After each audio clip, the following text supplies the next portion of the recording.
Hi there, I'm Angie Zimmerman, the Wedding Flower Diva, and the author of the Do-It-Yourself Wedding Flower Guide. And I would like to answer some questions for you that I'm often asked by brides who are considering doing their own flowers. This happens to be a question that applies whether you're doing your own or whether you're ordering them from a florist. And that question is, who gets a boutonniere?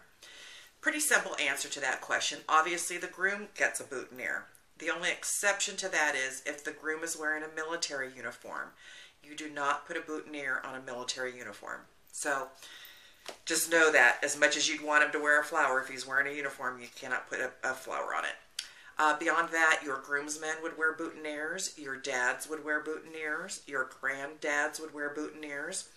And if you had ushers, you typically would give them a boutonniere. If you had a male doing something for you as part of the wedding, say they were going to sing or do a reading at the ceremony, you typically would give those people a boutonniere.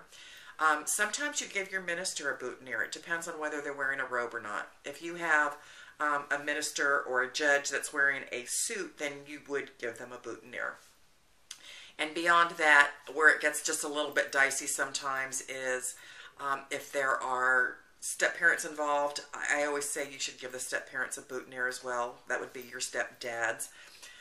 If it's a boyfriend of your mom, that's entirely a different call. It really depends on you and how well you know the boyfriend and I guess whether it would hurt your mother's feelings or not if you did not. But other than that, it's pretty simple. And boutonnieres can be pretty easy to make. Again, it depends on what kind of flowers that you choose. But for example, a calla lily boutonniere is super easy to do. Anyway, if you want more details than that, there's tons of information in my Do-It-Yourself Wedding Flower Guide. Talk to you soon. Hope this helps.